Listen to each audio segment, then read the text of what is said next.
It's Spoilerin time, ladies, gentlemen, and others. I am Tom Merritt, and Brian Brushwood is on your side. Well, I mean, I'm there behind you, but mainly because I plan to push you off that cliff.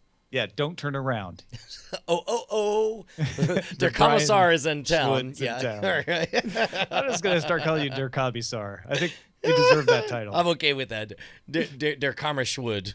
Der Kammerschwood's in town. You know who else was in town? If you're Kubla Khan, Marco Polo.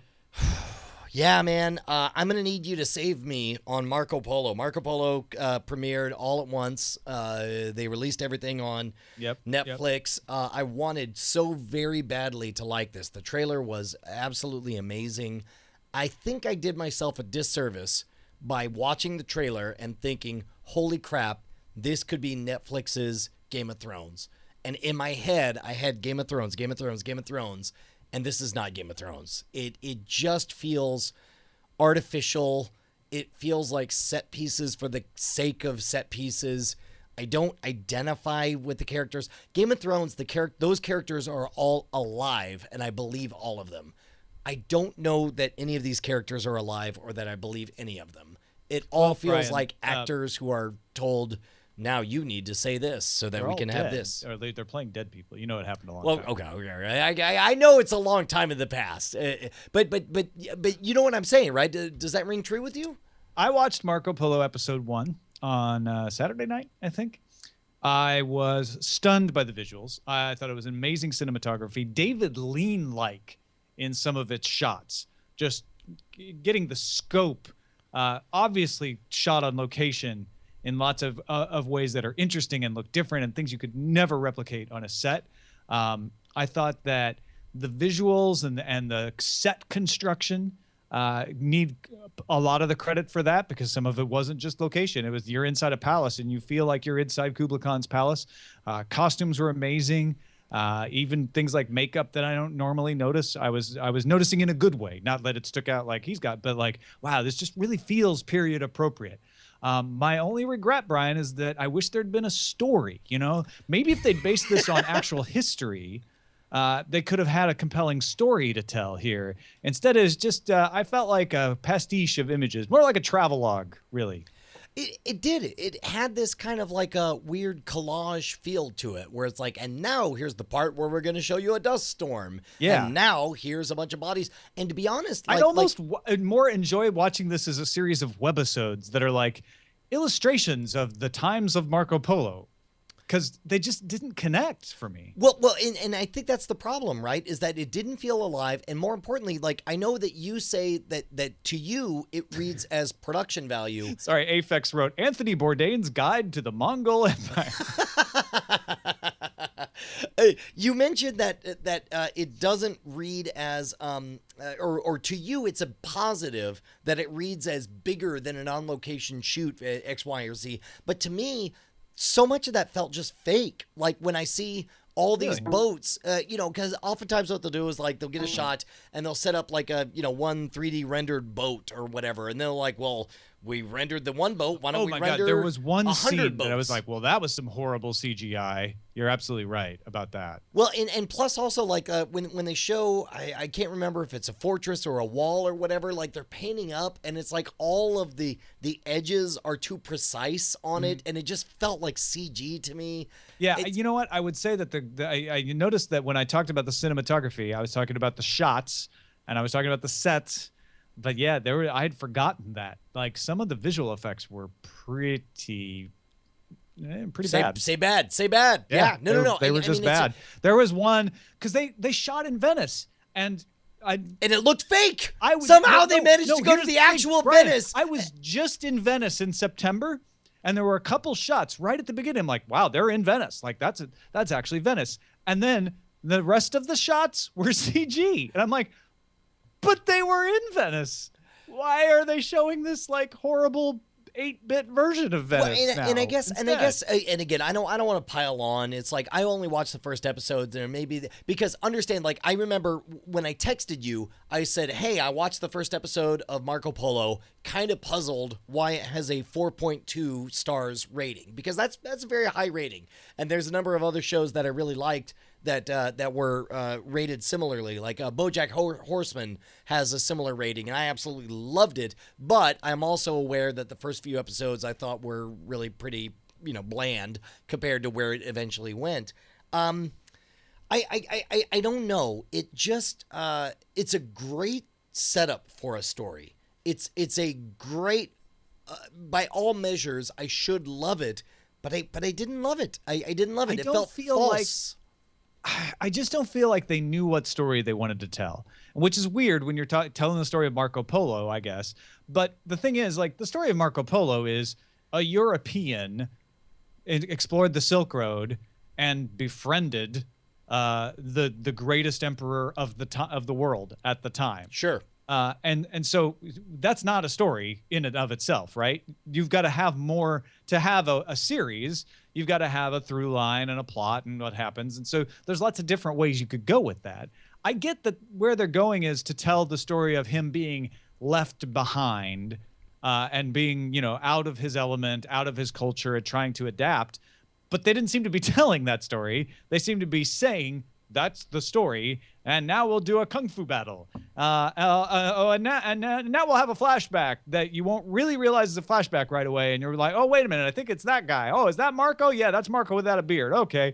But nothing will indicate where you are at any point. No, and then we'll go back to the road when we'll have a dust storm. I don't mind stories being told out of order, believe me. I actually even like Cloud Atlas, but this just didn't make any sense. Yeah, it's well, and again, it doesn't have to necessarily make sense. However, like, our opinions of the characters have to be pretty clear from the get-go, right? Like, I feel like the only character that they've told well has been the blind martial arts expert. Like, I'm instantly enchanted by that guy. The only other character is the on the Chinese side, the sister to the counselor, who, she's like, she knows exactly who she's supposed to be. It's my job to have sex with people and make them flexible in to our demands. Those are the two characters that I get, and I understand the world, and I'm instantly entranced by. Everyone else, mushy. Even Kublai Khan. I actually like the very first palace scene with Kublai Khan, where they leave Marco behind. Yeah. But then after that, he never had a good scene, in my opinion. In fact, the scene with the brothel was just embarrassing. Well, it was there was weird, no reason right? for him to go in there. It was gratuitous. And then he finds Kublai Khan, and Kublai Khan's go, race through the alley of the naked women so we can show a bunch of naked women. Like, that should have been purposeful, and then it could have been super sexy and hot. But instead, it just felt unnecessary and sort of bewildering. So, speaking of which, I am deeply distracted by the nature of all the English being spoken, and I understand the Hunt for Red October had a great scene where it's like the whole first 15 minutes everybody's speaking Russian, and at some point it zooms in and you watch him switch to English, and you understand this is a theatrical conceit. From now on, we're going to be speaking English, but really it's Russian that they're speaking. There was nothing of that there, and instead you have different English accents that I find super distracting. Like, I still don't know. Like, does Marco Polo speak Chinese? Is that what's going on here? Well, no, they had the scene where he answered in Chinese, and oh, do you speak Mongolian? He's like, yeah, I speak the Mongolian too. Boom, boom, boom. Right, but then they go. So that was it. That's all they gave you. They're like, he speaks the language. Now we're gonna forget about that. Right. But it's like, unfortunately, it reads as, oh yeah, you speak English? Well, good, because we're gonna speak English. Like it seems it reads as intentional that they're choosing to speak English for all this stuff, which is nonsense. Well, right, because they're speaking English, and then he's like, oh, do you speak this language? Do you speak that language? Okay, we'll go back to English now. Yeah, yes, exactly. Where the point should be that they're always speaking Kublai local which dialect. I think might be Mongolian actually, but or maybe it's Chinese, like court Chinese. But that's the point. I don't know. Well, exactly, and again, the accents didn't bother me that much. It was more just, and actually that was one of the lesser things. If that was all there was, I could get over that. But it's sort of like they pile up all those little things. Yeah, man, I'm gonna keep watching it, but to be honest, like it's the first time I've watched a Netflix original and watched the first episode. It was like, I don't get it. And even BoJack Horseman, which is as bizarre and as sideways as it was, made me instantly want to click the same one. This is the first show where it's like I saw the first one and I'm like, I guess it's homework. I got to click on the second one, which was weird for me. Did you watch the second one? Because I didn't. Did you? Yeah. Okay. No. All right. Maybe I will, just to give it a shot. Maybe that's the pilot, right? And then they, not because of the pilot system, because the Netflix doesn't work that way, but maybe it was sort of like, okay, now we've learned a lot, that we made that one, let's move on to the second one. Who knows? Yeah, I don't know. I hope there's a reason that it's rated so highly. And, and again, there's been other shows, certainly with The Leftovers, that if I went on my initial reaction to the first episode of The Leftovers, I would have been like the rest of the world. Wrong. Exactly. And eventually got super sucked into it. All right. Well, we've trashed Marco Polo a little here, folks, but we'll try to watch more of it and see if it gets better. But hey, it could be an important signpost, is that every network needs to have their flop. Maybe we finally hit that marker along the road, It's the exception that proves the rule. It's very generous of you. Shall we talk about Black Mirror? Yes. So season 2, you finally watched today, and it almost ruined you, man. I'm sorry. Dude, it was just so taxing. I was just so emotionally exhausted that I did. I went to my bed.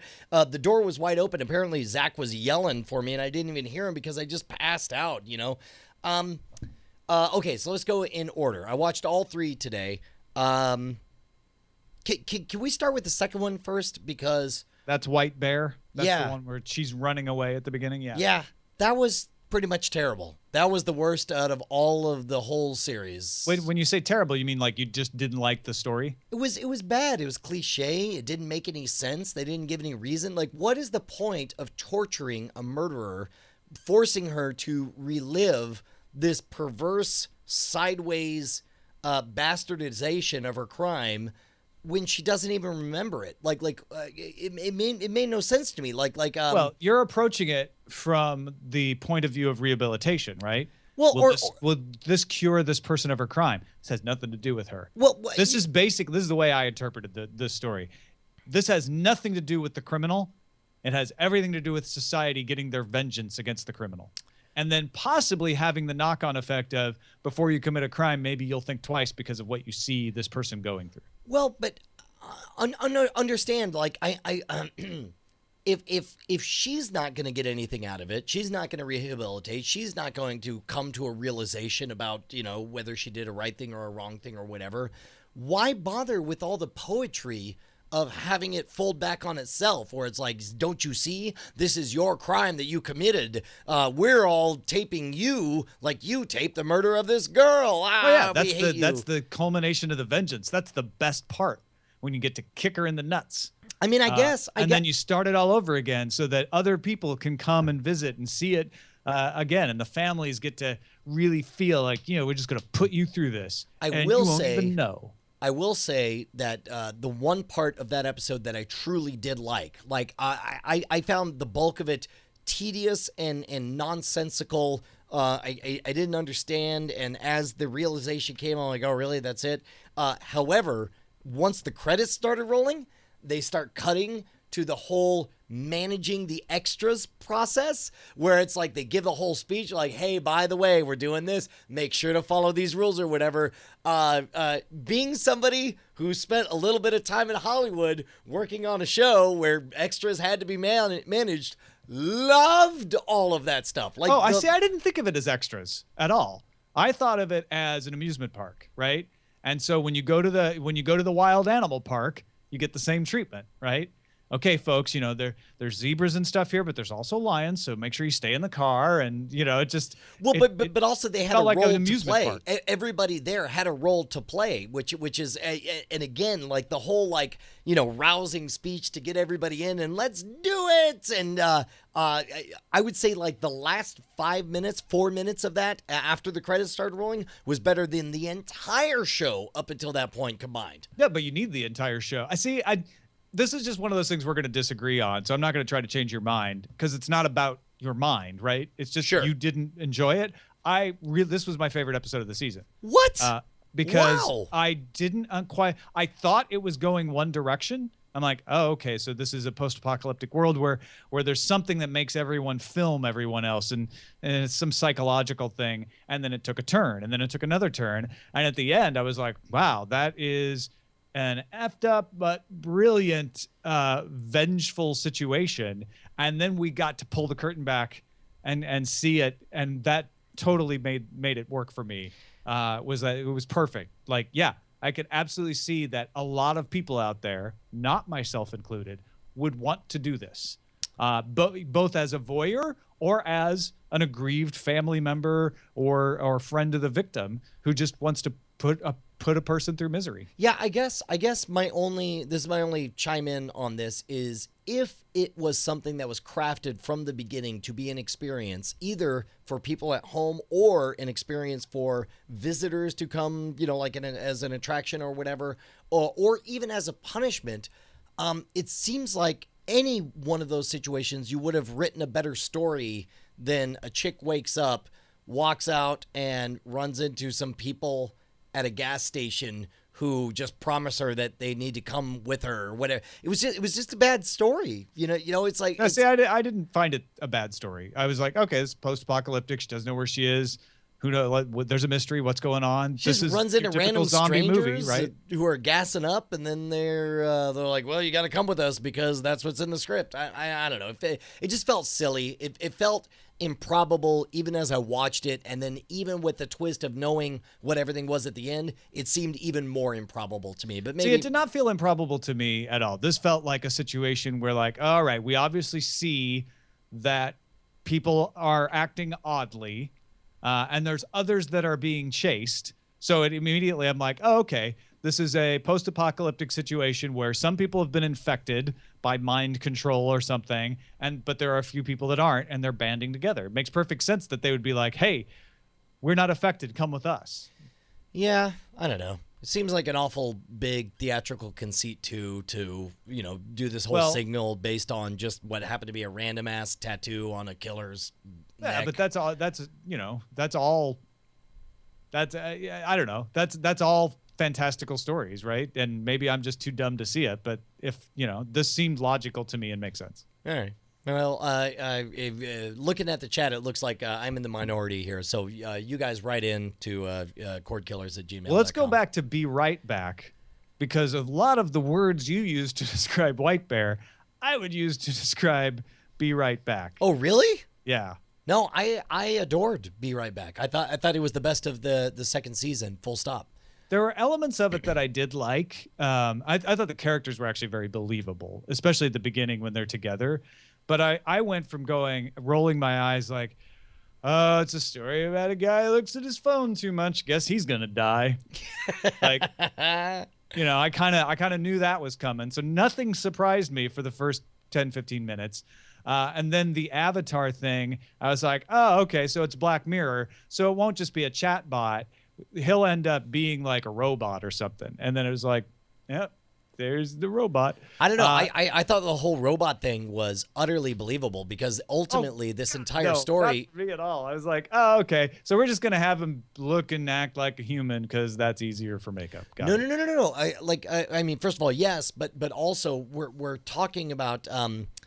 this is a story about the uncanny valley, right? Because the theatrical conceit is that they get everything right up until a certain point, and it's the agony of realizing that it's so close to him, but ultimately it's not him, and that's what slays her. And there are points to the story, like I said, that I like. There are moments that I found, like I said, there's very sweet moments at the beginning with their relationship. And I think you're right. They did a fairly good job. I think they could have done a better job, but they did a fairly good job of giving that impression that, like, yeah, he's really good at imitating this guy, but he's not quite this guy, right? And I almost felt like the points where he went into, I don't really know how to properly respond, were a little too obvious in some cases. They hit the right note in a few cases. But I also felt like maybe she overreacted rather than just packing the thing up and sending it back. Like, why would you go order it to jump into the ocean? That didn't make sense. I don't know. I mean, I hear where you're coming from now, and looking back on it, I'm like, yeah, that would have been, this is essentially, a made to order, plastic sex doll, basically, and I can understand that division, but it's like there's also that uncanny valley of like getting so much right. I actually thought that it was a relatively subtle and smart moment when the Bee Gees was playing, and the virtual version of him, took a dump on it, because whereas she knew that the actual version of him quietly had. No, that was good. That was good. No, I thought that was really good. Yeah. I don't know. Like, I thought it was actually masterfully acted, because the actor who played the boyfriend had to do two versions of the same role. One, with a I don't know, like a postmodern self-awareness about what it is that he is and what it is he does. I liked it. I don't know. It had elements of her in there that I thought was really good. I thought her was a lot more compelling on the AI side. Well, I mean, certainly also her was supposed to be 2 hours farther advanced. Sure. Than this one. Maybe we can come to a happy medium on the Waldo moment, though, which I didn't like as much as some of the other episodes in season 1 and season 2, but I thought was pretty good, and I was almost disappointed that it wasn't more twisted in a way. Like, this seemed to be the most normal, at least for Black Mirror, of the 6 episodes we watched. To be honest, the only part I was disappointed in this episode is when it tried to be twisted. Like, at the very, very end, after the credits, he wakes up as a homeless man and sees that, Hope and Change is franchised as an export to various countries. And it tries to get all Twilight Zone on you. Like, that's the one part that rang false to me. Everything else rang true. Well, that and the visit from the U.S. agency guy just felt out of place to me. Yeah, I agree. I agree with that. Specifically, the language about hope and change, I don't think I really noticed it at the time, but as I'm talking about it now, it sounds like, I mean, would you say that this episode was written fueled out of some kind of disappointment and rage at what we ended up buying with the Obama administration? And again, I apologize to anyone who feels very strongly like we have the best president ever or whatever. Or the person who's like, I didn't buy anything. Right? Yeah, either one of you guys. I apologize to both you guys. I totally get what you're saying, which is this a reaction to a president who was very popular and who advertised one thing and has delivered something very different? Yeah, and then maybe perceived by many not to have delivered on that. And the President Obama in the United States is not the only executive of a government who did exactly that. I mean, you could talk to some Lula da Silva supporters who were very disappointed with Rousseff in Brazil, who promised some more hope, maybe less change in that case. But there are lots of leaders who rode that wave, right? Sure. And so, yeah, I think this absolutely is, hey, look at all these Francois Hollandes out there and these Barack Obamas who promised us hope and change. What'd we get? But I almost feel like that wasn't, that they were trying to make that message, but it wasn't the best element of the show. Agreed. It just felt like the most overt, heavy-handed messaging in the post-credits little thing they do at the end. I actually love this idea, and again, this whole season, a lot of it resonated with me. This is my first year that I've had my deep dance with television and the manufacturedness of how you express certain ideas. It's like you have to package things appropriately. You had to animate that blue character in the political debates. Well, and also keep in mind, like one of my favorite moments when I was working at Universal was I would go hang out with the guy who animated the donkey puppet, the animatronic. And so he was a guy, it's like he had to come up with one-liners, and he had kind of a set list of one-liners that he could do. And he would also, like he had this whole rig where he would hit like a drum pedal and move stuff at the time in order to animate the face and all that. So it's like, to see that, I believed it. I've seen just close enough to that in real life to really have that resonate with me. And the whole again, the postmodern self-referential, hey man, yeah, I'm as fake as all these guys, and to have that resonate with the public, I don't know, I liked it quite a bit. I thought it was a really good episode. In fact, I think there was a little bit of an echo of 15 Million Merits in here, which is the second episode of season 1, where he falls for the I think she's the liberal candidate, or is she the labor? Yeah, she's labor. She's labor. Yeah. She falls. The liberals, right. Liberal candidate is even farther written off than sure. she is. So she falls. He falls for the labor candidate unwittingly, and then we have that same moment of will you choose, something personal versus something that's promised and political? And of course, they both make that choice in different ways. Yeah, no, I thought it was good. Also, surprising to nobody, it definitely resonated with me that moment when it's pointed out to him you act as this character, which is a property of my company. I own this company. I own this character, and I can do him if need be. That's a reality of working in this medium space. Yeah, they play a lot of different angles here, and the more I think about it, the more it's got similar themes to 15 Million Merits of you can try to fight the system, but the system is better at this than you are. Well, and in this case, in 15 Million Merits, they both go along. Yeah. Right, correct. He goes with it, but in this case, you have somebody who actually gives the finger to the system and ends up, washed. And that's why you have to have them end up homeless on the street at the end to kind of hammer that home. But I agree, it's a little clunky. I don't know. I think this clunky might at the be end, this might be my favorite of them. Question mark? Of all 6, or just the no, certainly of the second season. I don't think you could beat the first episode as far as like raw pit of your stomach adrenaline rush horror. I only had nightmares of one episode, and it was that one. Yeah, that first episode, especially being your first episode. Yeah. I still think that's true, even if you watch these out of order, but it's far and away true. They just can't, they can't top that. Now they get close, and that's what's the brilliance of this series is that, they continue to tell amazing stories, but maybe they should call it Amazing Stories. But that first episode, you're just not knowing what to expect. So it takes you. It was so far out of left 100, field, so horrifying and so strange. Yeah, agreed. And that sets your expectations for the other episodes, which might be more disturbing. But you're there's no pig, so it could be worse. Yeah, no. I think it was good. My only gripe on the second episode of season 2 was just that it was just so nonsensical for me. But again, great show. Everybody should watch it. And clearly, something in that one resonated with you that didn't resonate with me. So all the more reason that people should. On the first episode, which is going to happen when you have 2 different people watching things. Yeah, crazy how that works. Yeah, I know. So what else are you watching, man? Let's talk about The Shield, episode 2, season 4, The Grave.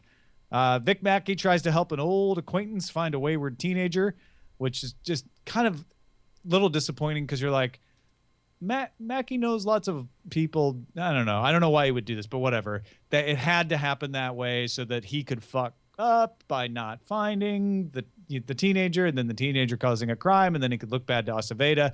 I almost feel like the problem with this episode is that Glenn Close is so good as Rawlings. Yeah. And Rawlings is such a more nuanced and complex character where she lives in Mackey's world, right? She's actually she's playing Mackey. She knows how to get what she wants. She gets the Polaroid cameras, right? She figures out how to play the seizure assets game. Whereas Aceveda next to her just looks like kind of a schlep.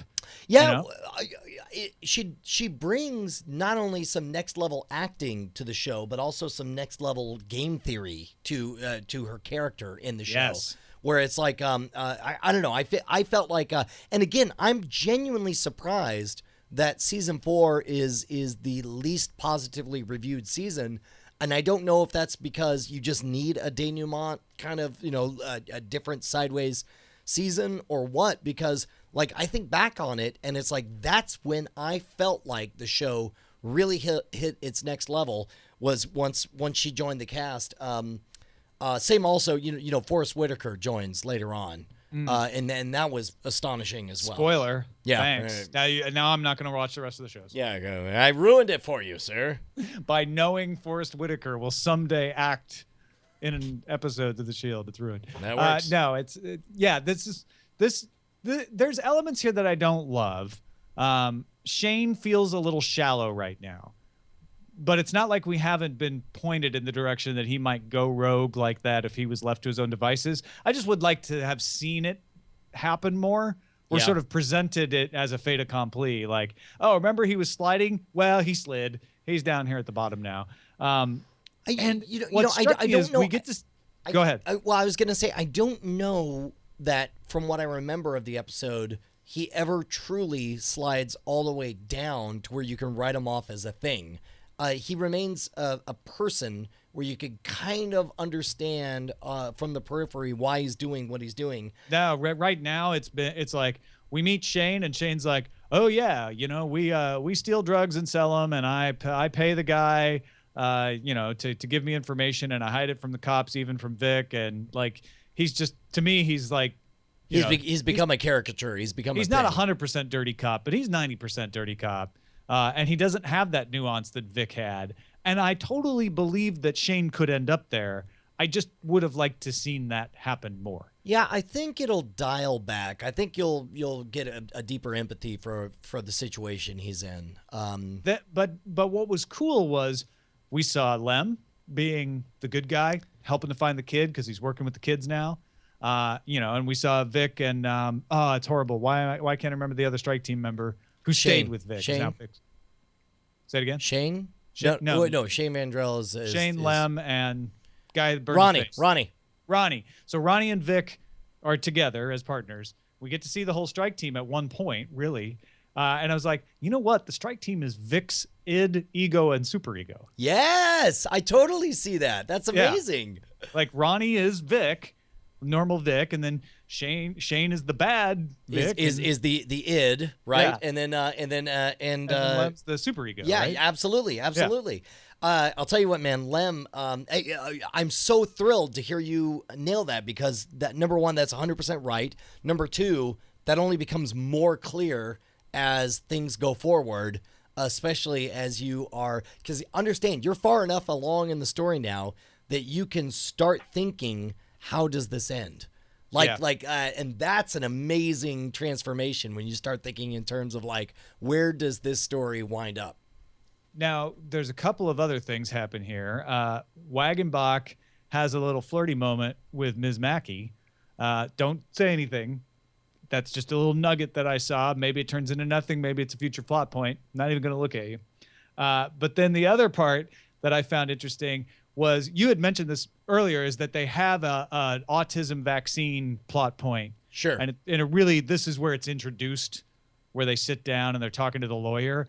And I can see where at the time that this aired, 2005, that would be a really uncomfortable and in the tradition of the Shield, like edgy, like, hey, wait a minute, are they saying that that's true? Are they on that side? Right. In retrospect, even though that issue hasn't entirely gone away, it feels more like, oh yeah, that's what was going on at the time. So that's what the Shield does, is they explore the issues that were happening at the time. And if you're Vic Mackey and his wife with 2 children with autism, this is bound to happen in 2005. Well, especially, like, I thought they did a good job where it's like, they conveyed the feeling of being trapped and you just want to do something. Right. Like who could we be angry at? You're like, well, the lawyer is who's on the menu be of angry people. At these people. I'm just a lawyer, but I'll help you sue them. Yeah. Exactly. And by the way, for the record, we should point out that research was totally debunked, and there is zero correlation between. But in 2005, people were touting it around just like that lawyer was. Sure, absolutely. And if you're Vic Mackey, you're like, well, that's science.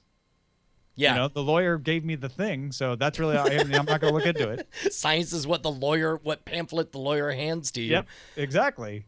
Yeah, man. Dude, I'm so excited. I'm so excited to watch you watch the next 2.5 seasons. That's amazing. Yeah, I can't believe am I halfway? Yeah, you're more than halfway. More than halfway. More than halfway. I got 5. Yeah.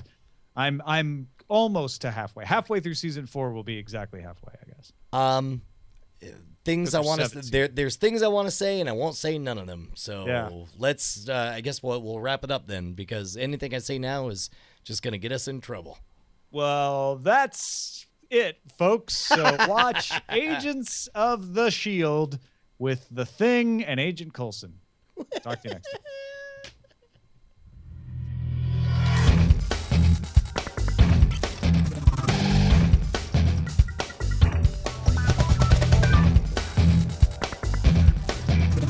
Diamond Club hopes you have enjoyed this program.